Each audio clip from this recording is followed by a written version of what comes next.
हुकूमत की तरफ से काजी फ़ाइज़ ईसा के ख़िलाफ़ भेजे गए रेफरेंस पर काजी फ़ाइज़ ईसा हुकूमत के ख़िलाफ़ बड़े अनाद और बोगस का मुज़ाहरा खुलेआम करते हुए नज़र आते हैं।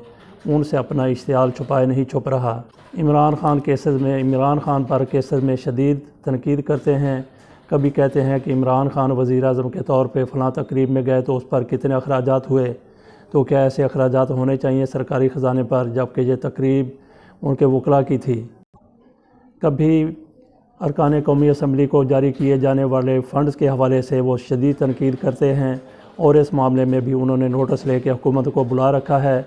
इस मामले को फिर सुप्रीम कोर्ट के चीफ़ जस्टिस मिस्टर जस्टिस गुलजार अहमद ने बड़े बेंच में लगा दिया। उस बेंच का हिस्सा जनाब काजी फ़ाइज़ ईसा भी हैं। इमरान खान की तरफ से कौमी असम्बली के मेंबरान को 50-50 करोड़ रुपए फ़ंड्स देने का ऐलान किया गया। तरक्याती फ़ंड्स के हवाले से ये रकम उन्होंने जारी करने का ऐलान किया था और आइन में और कानून में ये लिखा हुआ भी है। आइन और कानून के तहत उन्होंने ये फ़ैसला किया, जबकि वो अपनी तकरीरों में कह चुके हैं कि ऐसे फ़ंड्स अरकान असम्बली को दिए जाएँ तो वो रिश्वत की मद में आ जाते हैं और हम ऐसे फ़ंड्स जारी नहीं करेंगे। लेकिन अब वो भी पार्टी फ़ंड और अब वो भी ये फ़ंड तरक्याती फ़ंड जारी करने पर मजबूर हो गए हैं, जिस पर काजी फ़ाइज़ ईसा शदीद बरहम हैं कि इमरान खान ने ये क्यों ऐलान किया था। वो ऐलान करने के मजाज नहीं थे, हालांकि वो बिल्कुल आइन के तहत इस ऐलान के मजाज हैं। लेकिन काजी फ़ाइज़ ईसा का गज़ब इमरान खान के ख़िलाफ़ छुपाए नहीं छुप रहा।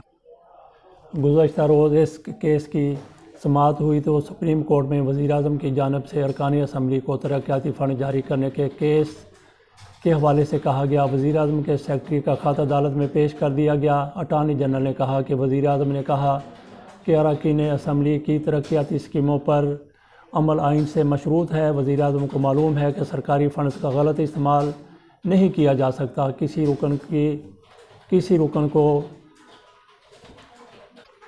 पैसा नकद नहीं दिया जाएगा, बल्कि वो जो भी अपने इलाके में तरक्याती कामों की सिफारिश करेंगे उसके लिए रकम जारी की जाएगी।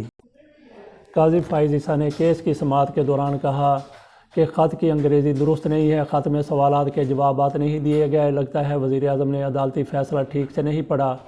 वज़ीर-ए-आज़म ने शायद फ़ंड देने के लिए दरवाज़ा खुला रखने की कोशिश की है। काजी फ़ाइज़ ईसा ने इस ख़त की अंग्रेज़ी पकड़ ली है तो गलत अंग्रेज़ी लिखने पर आप देखते हैं कि काजी फ़ाइज़ ईसा इमरान खान को उम्र कैद की सज़ा देते हैं या फिर इनको फांसी की सज़ा सुना देते हैं। ये बहुत अच्छा हो गया कि काजी फ़ाइज़ ईसा ने फ़ंड्स के हवाले से तरक्याती फ़ंड्स के हवाले से नोटिस ले लिया और 5 रुकनी सुप्रीम कोर्ट का बेंच जस्टिस गुलजार अहमद की सरबराही में समाअत कर रहा है। इस केस का फ़ैसला अगर फ़ंड जारी करने को गैर कानूनी करार देने की सूरत में आता है तो इससे बढ़कर इमरान खान के लिए इत्मीनान की और कोई बात नहीं हो सकती, क्योंकि इमरान खान के लिए फ़ंड्स जारी करना आइन और कानून के तहत एक मजबूरी है। इमरान खान की ऐसे फ़ंड्स जारी करने से जान छूट जाएगी।